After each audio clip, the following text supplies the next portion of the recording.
السلام عليكم ورحمة الله وبركاته.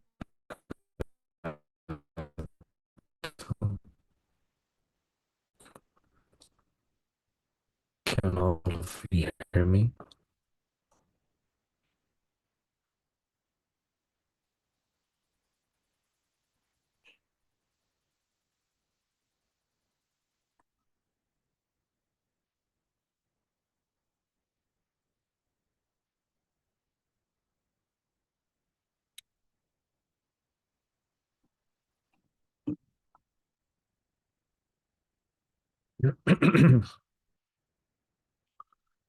الحمد لله وكفى.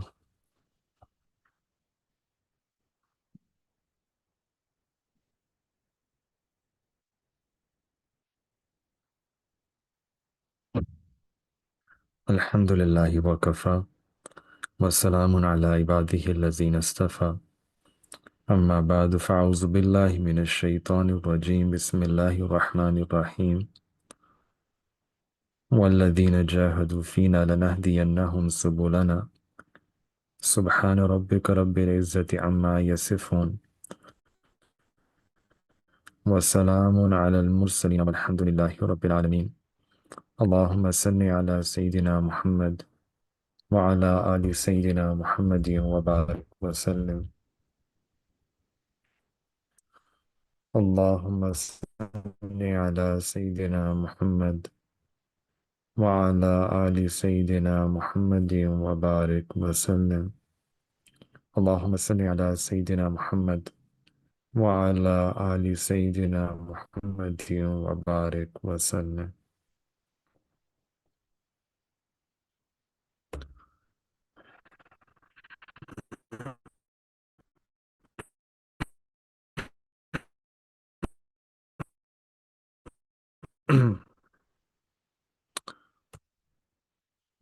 One of the principles in human interaction was to be given that very status. If someone is a junior, and they should not be put so high above their rank. And similarly, if there is an elderly person, then they should be treated with respect.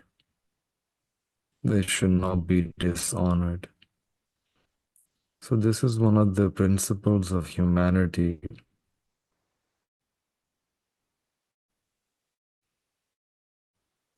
that we deal people at their level.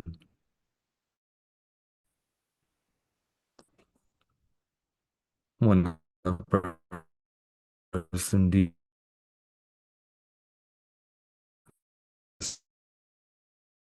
that would be different than dealing with someone who is an old employee. There's a fairness. The way will be different, the son will be different. So, for example, if father and son both drive and you only have one day, and if you seat the son on the chair and make the father sit on the floor, this would be a violation. This would be zulm. This would be a violation of human principle, because the person who deserved that chair was lowered.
Assalamu alaikum. Can all of you hear?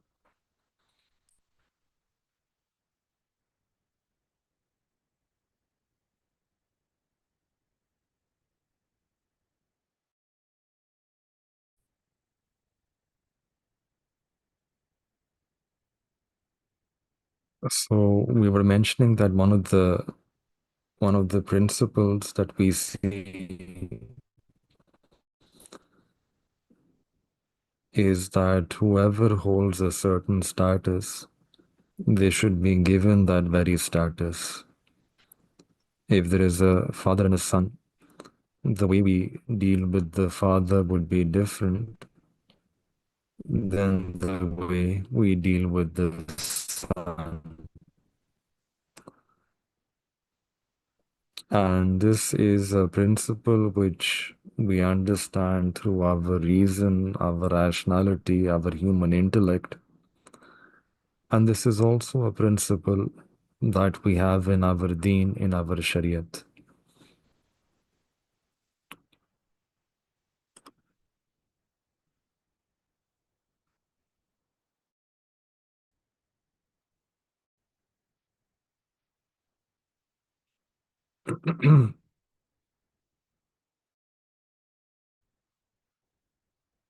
This is also a principle that we have in our deen, in our shariat.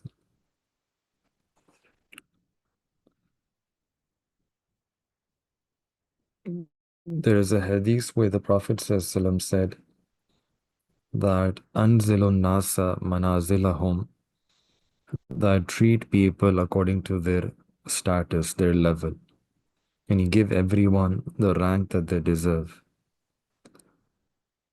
And the Prophet ﷺ also said that Akrimu Karima Kulli Kaumin, on leader of every nation, any leader of a particular community, they come, then give them a special protocol. This was also the noble habit of the Prophet ﷺ, that whenever there used to be a chief of a particular tribe, a leader of a tribe that would come to the Prophet ﷺ, then Nabi Wasallam would give them a very special protocol. The Ibn Hatim, he was the chief tribe of Banu Tay and Hatim Tai.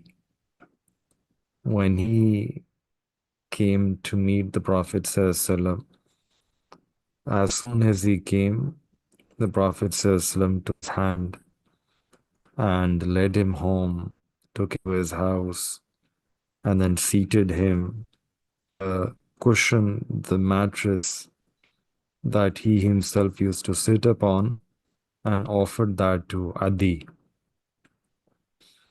and then sat on the ground himself. And this was something which was very surprising for Adi ibn Hatim, thinking that the Prophet ﷺ is such a great personality, great man, a leader, and sitting the ground himself and is giving me cushion, his mattress, so that on it. So this is the noble salam that anzilun nasa manazilahum, that treat people according to their level,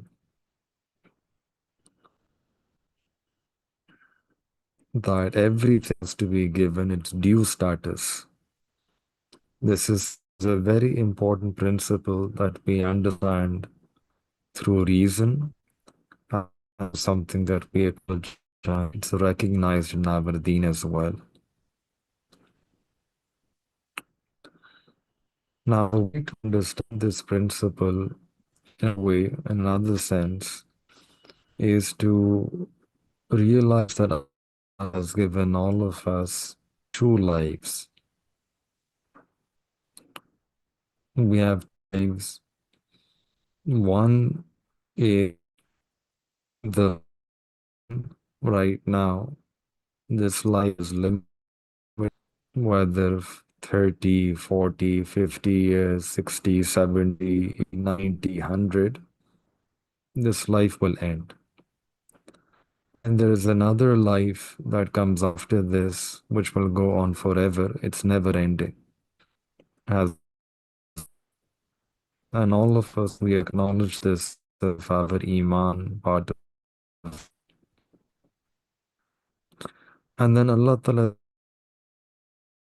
says that needs in both of these lives, needs and necessities.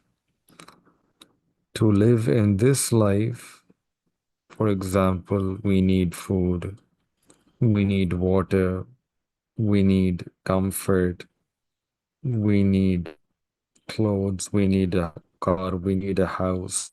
There are many other needs. And then we have needs for this dunya, we also need for akhirat. But the dunya are temporary, akhirat are eternal. Dunya are not met, unfulfilled.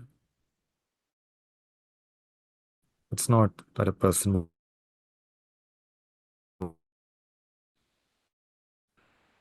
are unfulfilled, that show and is lost.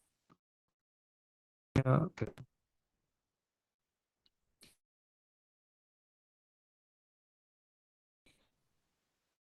give many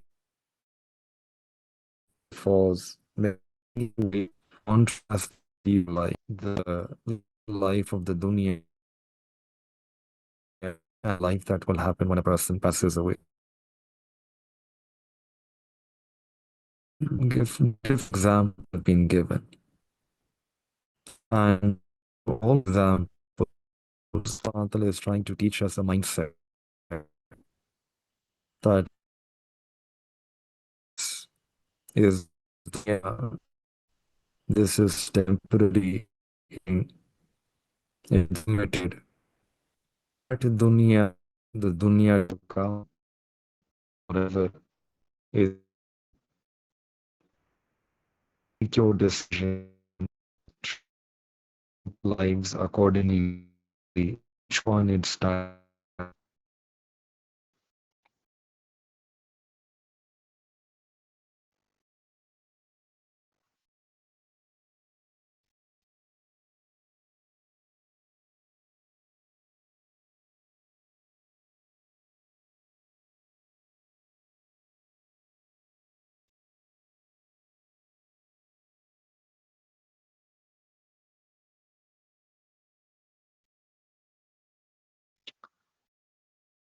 Hear me? Is the voice breaking?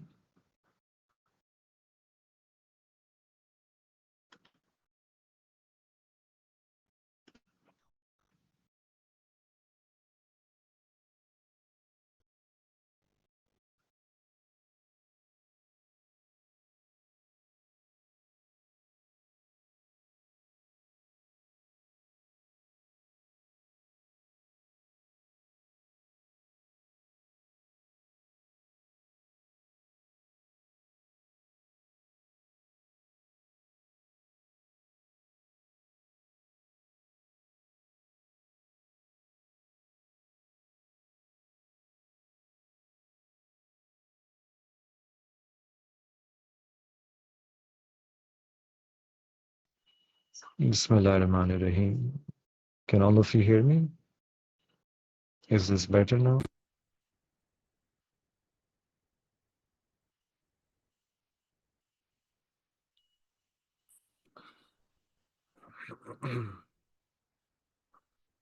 So in the Quran, Allah subhanahu wa ta'ala has given many examples to contrast this life with the life of Akhirat.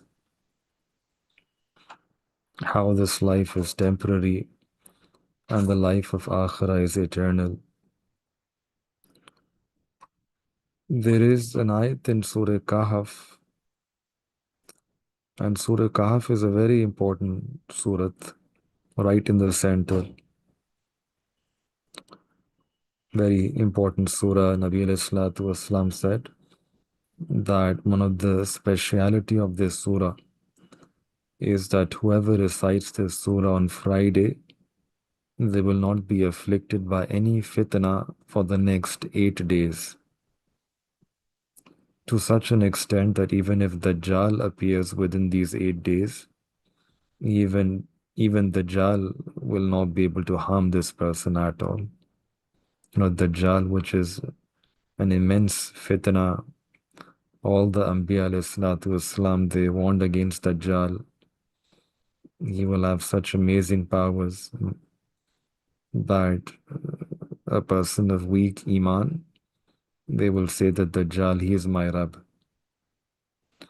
But our Nabi alayhi salatu wasalam said that whoever recites this surah, Surah Kahf, on Friday, it takes about 10, 12, 15 minutes to complete the surah. Whoever reads it will not be afflicted by any fitna for the next 8 days, will not be afflicted by any trial. Even if the Dajjal appears, the Dajjal will not be able to harm him. So in this surah, Allah subhanahu wa ta'ala compares this life of the dunya with the life of Akhirat. And in one place, Allah ta'ala says that the life of this dunya is like water, the water that we send down from the sky. And we can understand quickly using examples. That's our nature, human nature. That this dunya is 50 years, 60 years, 70 years. The job here, our kingdoms, our luxuries, the government blessings, all of this. The example is just like when rain falls from the sky. And especially in a desert like Makkah Mukarramah was, and when the rain falls from the sky, due to the rain, there is some vegetation, and the land looks green, begin to grow. But this greenery does not last forever. Only a few days pass, the yellow rise up. Once they fruit everything, they blow everything away, and the whole area becomes as if nothing there at all. So Allah Ta'ala says, "Oh my, explain to the people of your Ummah by giving this example of a rain that the entire dunya and whatever this dunya contains is exactly like this. That you expect your ability to lead me to build these massive mansions, gain name and fame. When this one blow of death, it is all the great you without a name or trace, reduces you to dust, to sand in the sky, and you will become zero. This is, this is the default in the Quran. And then another place, Allah gives that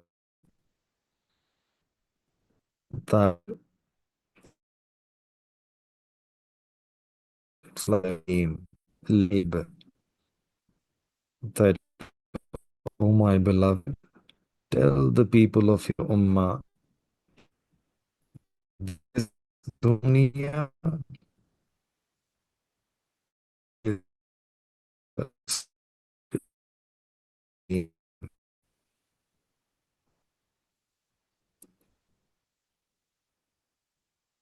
It's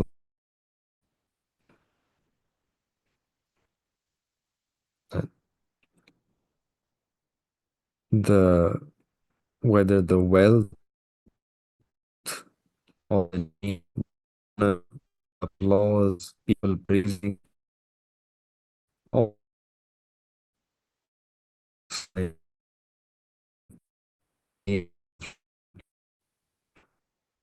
and we know that much build up when even the match, the match takes place. And naturally, in a match, when they are praised, and the winners are same, and those who are the losers, they go.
Assalamu alaikum.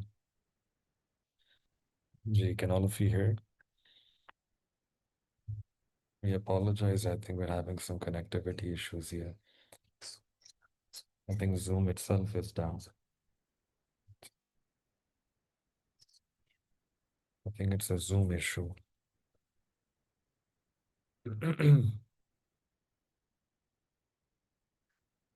So we're mentioning that Allah subhanahu wa ta'ala has given several examples in the Quran. And one of the examples is that this dunya is like a game. And when a person plays a game, one team wins a match, the other loses. And when someone wins, they're happy, they're dancing, they're screaming, they're shouting, they're laughing. And the person who lost, they come back, they're confused, they're dejected. But not even 2 years or 3 years pass by, or even 1 year pass by, that that victory does not have an effect on the winner, and the loss doesn't have an effect on the losers. We see this all the time, that within a span of a few months, people forget that victory, people forget that loss, they move on. So Allah Ta'ala is saying that even if you earned the entire dunya, you became the king of the world, the effect will not remain forever. In the end, a person will have to die, will have to leave this life. There's a beautiful hadith, a strong hadith, where the Prophet ﷺ mentioned that on the day of Qiyamah, a person will be called. And Allah subhanahu wa ta'ala will call this individual, and this is that individual who was given the most worldly blessings. And in terms of dunya, he had the best. The person who enjoyed the most worldly blessings in this world, who had the most conveniences, the most comforts, who was the most relaxed, who never saw any stress in their life, no grief, no worry, no tension, no pain. And the most privileged person in terms of worldly blessings, this person will be brought on the day of Qiyamah.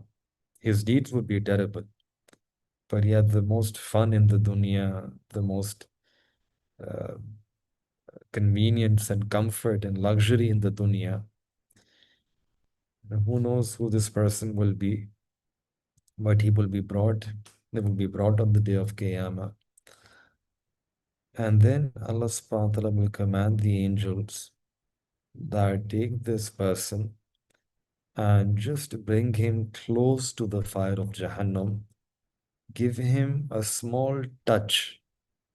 Don't throw him. Just give him a small touch of the fire. And you take him there and then bring him right back.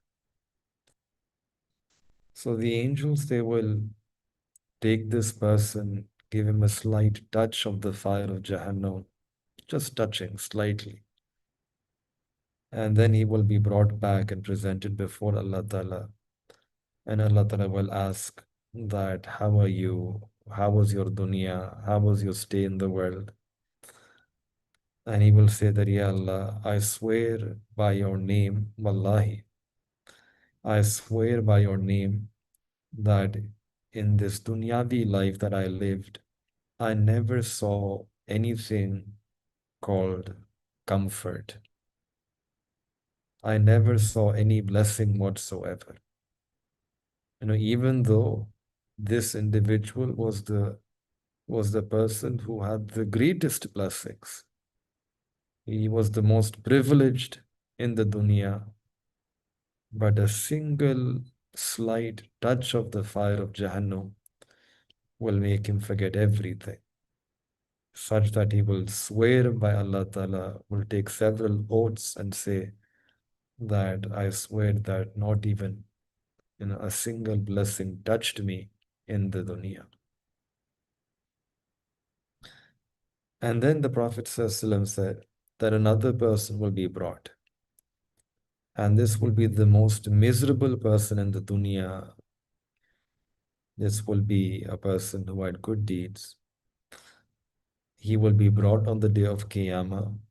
But in terms of dunya, very miserable, very difficult. He had the most griefs in the dunya, the most pain, went through the greatest suffering, and his name would be top of the list. So miserable that no one in the world suffered more than him. And Allah subhanahu wa ta'ala will call him and say that take him and give him a slight touch of Jannat. And he will be just dipped with a single dip in Jannah, not entered into Jannah, just a touch of Jannah. And then he will be brought back. And Allah Ta'ala will ask him that, tell me, how was your life in dunya? And he will say that, oh Allah, I swear by your name that in all the life that I lived in dunya, that grief or suffering never even passed by me. And if I get seeing anything painful or going through any suffering, it never even passed by me. It never even crossed my path. I never even saw any hardship, even though this was the most miserable person in the dunya. So this is a hadith narrated by our Nabi alayhi salatu wasalam. This is the comparison. That compared the pain of this world, the difficulties of this world, with that pain, the pain of Akhirah, and compare the blessings of this world with the blessings of Akhirah. So in all of these examples in the Quran, Allah subhanahu wa ta'ala is creating a mindset. And this is the important point for us to remember, for us to realize that the Quran is teaching us that our goal, our purpose, our objective should not be the dunya. Our purpose should always be akhirat. This dunya is our need. We build a home here, we work, we do business, we get married, we have children, we eat, we drink, we try to have a standard of living. But don't make this the purpose of your life. The purpose lies ahead. The purpose is akhirat. And every single moment a person should be tracking their purpose. Whether this will help me in akhirat, will help me attain Jannat, will help me attain the pleasure of Allah subhanahu wa ta'ala. A person should not be so preoccupied with earning the dunya that a person ends up displeasing Allah subhanahu wa ta'ala. That in this craze to live a life, we ruin our akhirat. So in the Quran, Allah subhanahu wa ta'ala is teaching this mindset. And if you look at the seerah of the Prophet sallallahu Nabi alayhi salatu practically lived this life. He demonstrated this practically. The Quran is the theory, and the practical demonstration is the life of the Prophet sallallahu. When we study the life of the Prophet sallallahu, we should study. We have unfortunately as an ummah stopped reading the seerah, stopped understanding the seerah, stopped contemplating and reflecting upon the seerah. And it's the month of Rabiul Awwal. We think that it's just enough that we can recite a few verses of poetry. And by doing so, we can fulfill the right of the Prophet sallallahu. The Prophet's haqq cannot just be fulfilled by reciting mere poetry. Nabi Islam has a massive right over us. Massive right over us. Can a mother's haqq be fulfilled through poetry alone? If a man recites like 50 lines of poetry praising his mother, will he fulfill the haqq, the right of his mother? He is also crying, weeping, tears are flowing. This will not be enough. This will not be enough. Nabi Islam's right is greater than that of a mother. Nabi Islam's right is greater than that of a father. The, the right of the Prophet is greater than our own right. He is closer to the believers than their own selves. So, we think that sometimes just by reciting a few lines of poetry, we can fulfill this haqq. And if this haqq could be fulfilled like this, the Sahaba wouldn't have to lay down their lives for the sake of the Prophet. This haqq is not fulfilled so easily. Even a mother's right cannot be fulfilled so easily. A man once came to Sayyidina Abdullah ibn Umar radiallahu ta'ala anhuma, and he was carrying his mother on his shoulder. And he had completed the tawaf is ziyarat, which is the last rukun of Hajj. And when he completed the tawaf is ziyarat, he met Sayyidina Abdullah ibn Umar radiallahu ta'ala anhuma, and he said that, Hazrat, tell me one thing. And he was very happy. He was reciting poetry that I am my mother's camel that does not become tired. Camels, they become exhausted, but I don't tire. I'm carrying my mother throughout. And he was carrying his mother on his shoulders throughout the entire journey of Hajj. And he said that, Hazrat, I carried my mother on my shoulders from my homeland. And then I came here. I made her perform the opening tawaf-e-qudum, then helped her perform Umrah, then took her to Mina, then took her to Arafat, took her to Muzdalifah, brought her from Muzdalifah to Mina, then took her to Jamarat, and then performed Tawaf-e-Ziyarat. I performed all of these arkan, these rites of Hajj, and I was carrying my mother on my shoulders. So now you tell me that have I fulfilled the haqq of my mother? Have I fulfilled the right of my mother? And Abdullah ibn Umar radiallahu ta'ala anhuma, he said that, oh, you're such a simple man, that how could your mother's right be fulfilled? The single cry, even that single cry among the cries that she let out when she was giving birth to you, you haven't even fulfilled the haqq of that cry. You haven't even fulfilled the right of that one single cry. If a mother's right is so immense, then imagine how great would be the right of the Prophet ﷺ over us. And how great would be Allah subhanahu wa ta'ala's haqq over us. Allah Ta'ala's haqq is the greatest of all. There is a tarteeb, there is a sequence. Allah Ta'ala's haqq is the greatest of all.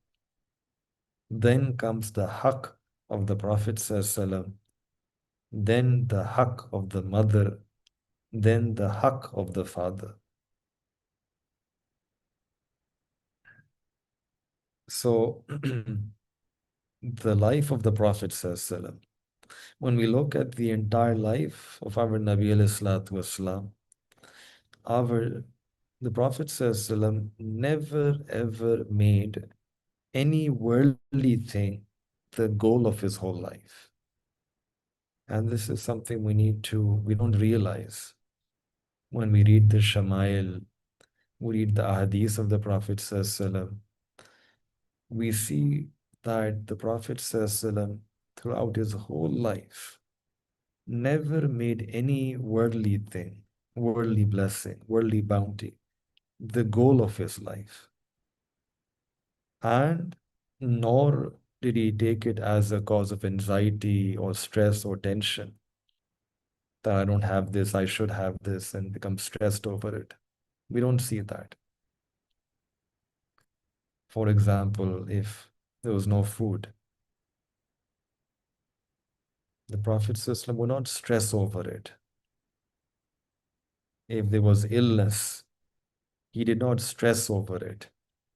If there was starvation, they would tie stones, 2 stones, but he did not stress over it.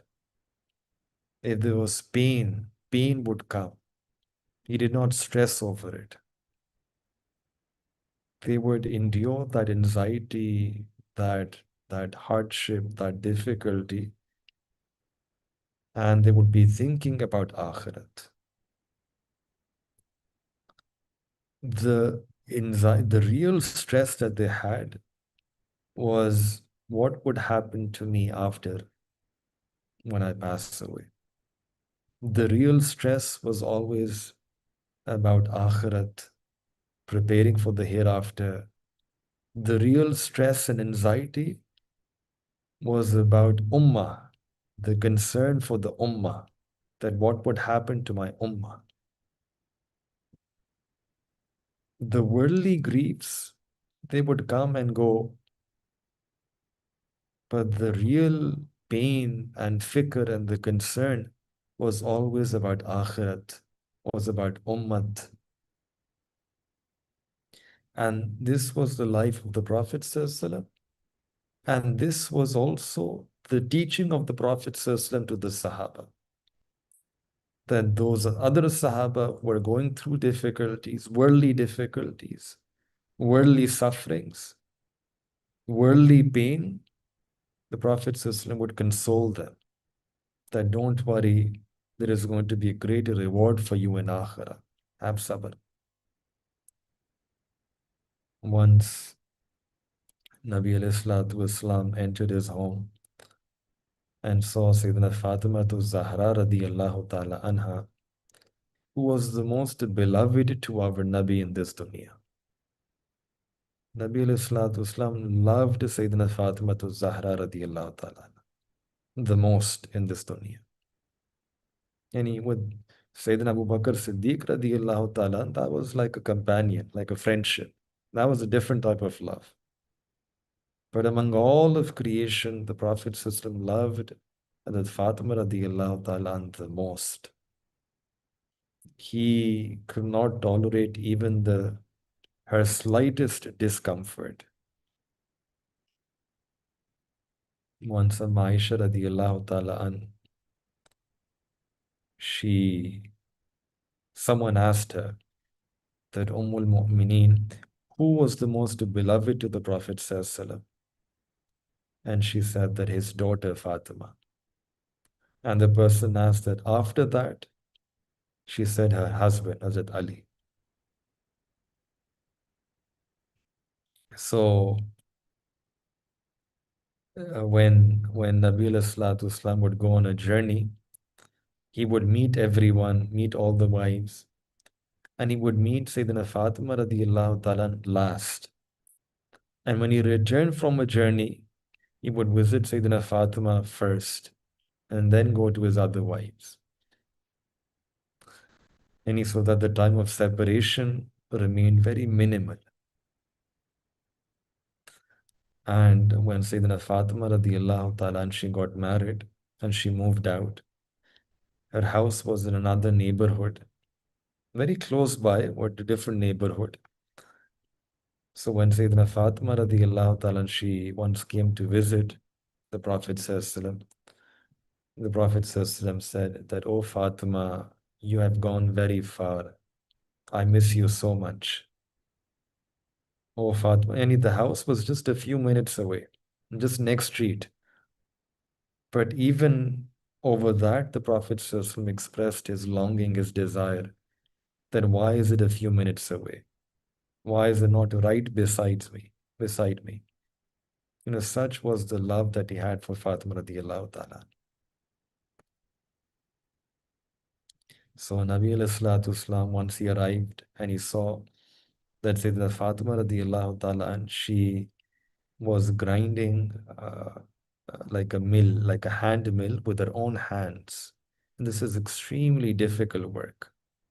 It's not even easy for a young person to do this today. Like heavy stones, you have to turn, make them go round and around. And she did not even have a proper sheet to cover her head. She just had this coarse cloth that she placed as a dupatta on her head. Very dirty, torn cloth, like a rag. And when the Prophet says lamented, and he saw the helplessness of his daughter, the hunger, her fasting, her weakness, her exhaustion, and she's grinding with her bare hands and not even have a proper cloth to cover her head. So when the Prophet saw this state of his daughter, he became distressed, and tears flowed from his eyes. And the Prophet was rahmatul lil alameen. He would weep for strangers. So how could he bear the grief of his own daughter? Nabi Islam, he ran. He embraced his daughter to his chest and then said to her that, Fatima, endure the hardness of this dunya for the sweetness of Akhirah. Endure the hardness, the pain, the bitterness of the dunya for the sweetness of Akhirah. For wallahi, Allah subhanahu wa ta'ala has promised me in the Quran, وَلَسَوْفَ يُعْتِيكَ رَبُّكَ فَتَرْضَى, that, oh my daughter, just bear this worldly pain, this difficulty, this hardship in exchange for the bounties of Akhirat. And the Prophet ﷺ did not say that I will arrange a few servants for you, this will end your trouble, and I will make dua for you that Allah gives you garments from Jannah, they will descend upon you. Didn't say that. He said that, Fatima, bear this, endure this hardness of the dunya in exchange for the sweetness of Akhirat. And through this example, this very personal example, Nabi Islam, he taught us, the Ummah, that, O Muslims, O people of my Ummah, that never compromise on your Akhirat for the sake of the dunya. Never cut corners in your Akhirat for the sake of worldly bounties.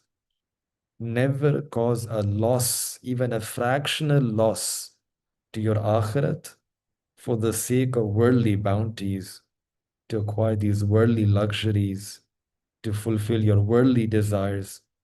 Never cause even a fraction of a loss to your Akhirat. And this is the mistake that we are making today.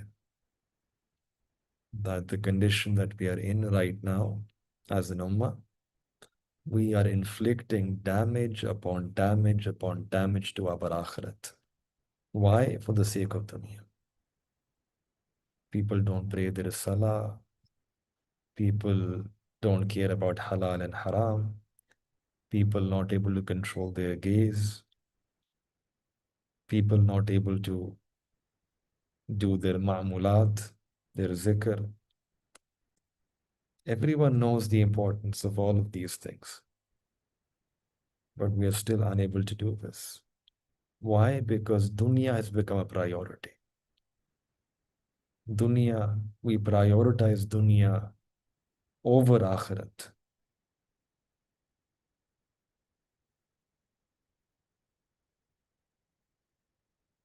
Dunya has overtaken our minds. This is the reason why all the problems they exist. And there's a hadith in Ibn Majah, Nabi alayhi salatu wasalam said that whoever allows the dunya to obsess their mind, whoever is obsessed with the dunya, none of their affairs will ever become straight. And whoever is obsessively preoccupied with the dunya, their obsession is dunya, their dunyavi affairs will also never become straight. They will always be miserable in the dunya as well. Their mind will be restless. Their heart will be hopeless, miserable. They'll always be panicking, be in a state of busyness. They'll leave one job, go to a second job, leave there, go to a third job, leave there, go to a fourth job. The wife is also going, the husband is also going, the children are also going, the young are also going, the old are also going. It's running. It's like a race. This dunya is not something to race for. The thing to race for is akhirat, for jannat. Allah says in Quran that if you must run, if you want to run, run for those things that will actually remain with you, which are baqiyatu salihat. And here we are running, running, running, tiring ourselves just for the sake of little wealth, and then handing that wealth to other people and going empty handed in our grave.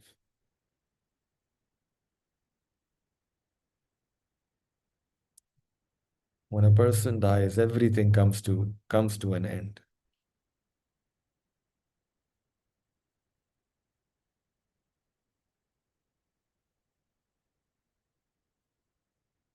So this is the obsession.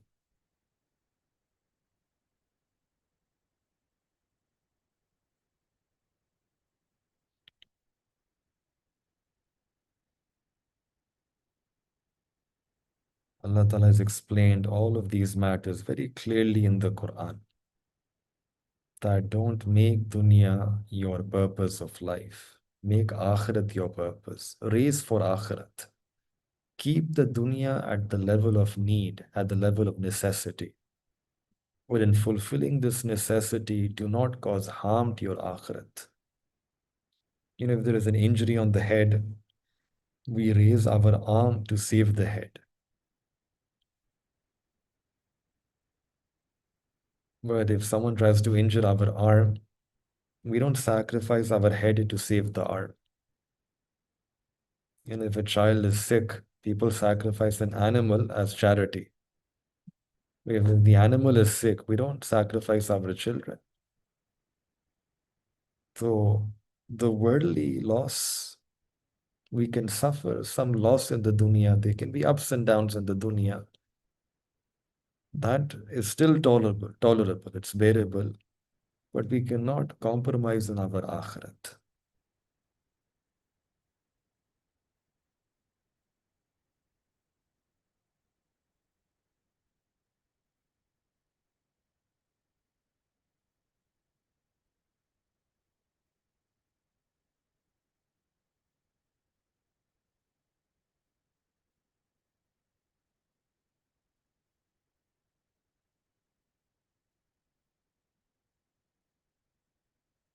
So we make dua to Allah Ta'ala that may Allah subhanahu wa ta'ala give us the tawfiq to correct our priorities, reorient our priorities.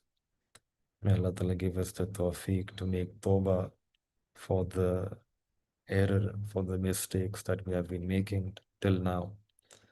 And we should make this firm intention that the objective of our life is not this dunya, the objective of our life is akhirat. We will not inflict loss on our akhirat. We can bear the greatest worldly losses, but we will not cause loss to our akhirah. This is the intention. This is the niyat.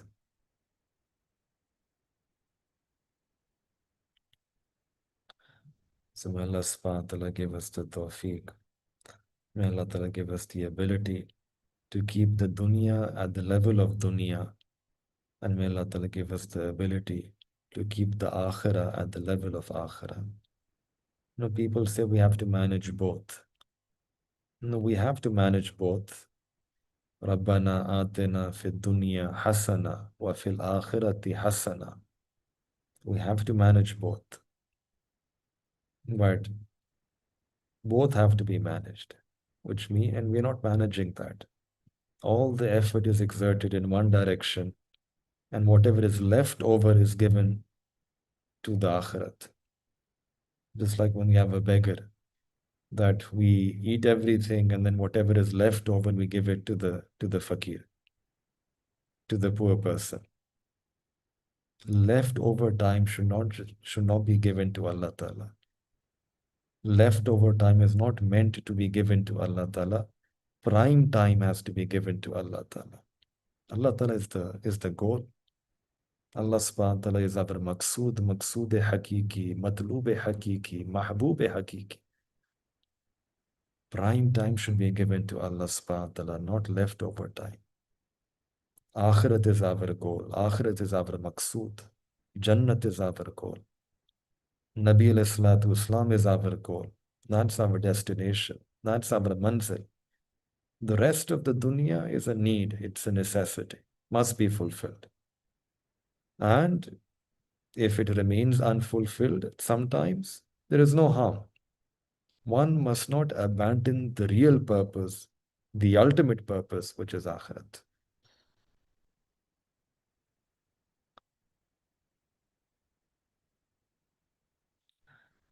May Allah subhanahu wa ta'ala accept this intention from all of us tonight. Wa akhiru da'wana and alhamdulillahi rabbil alameen.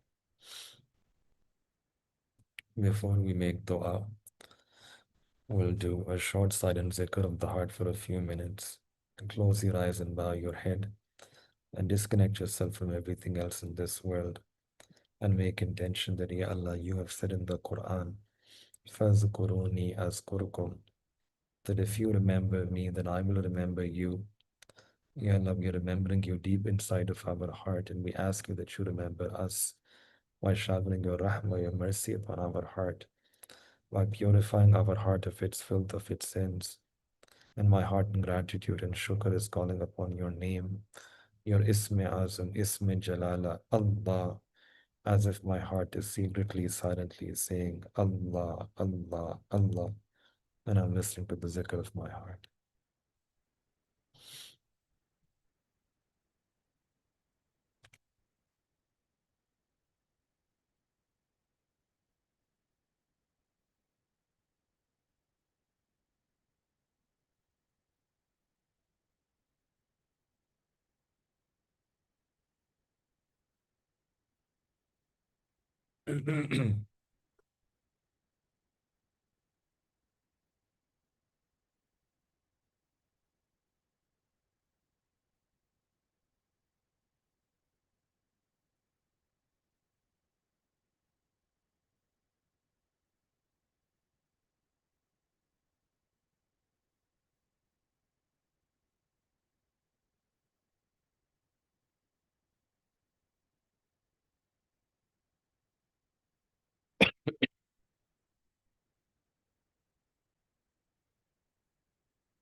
لا إله إلا الله محمد رسول الله.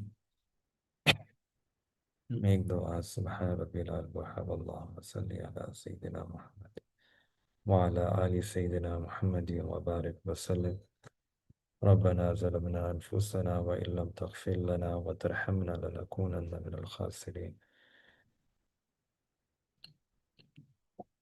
ربنا لا تزغ قلوبنا بعد إذ هديتنا وهب لنا من لدنك رحمة إنك أنت الوهاب. اللهم إنا نسألك من خير ما سألك منه عبدك ونبيك محمد صلى الله عليه وسلم، ونعوذ بك من شر ما استعاذك منه عبدك ونبيك محمد صلى الله عليه وسلم، وأنت المستعان وعليك البلاغ، لا حول ولا قوة إلا بالله العلي العظيم.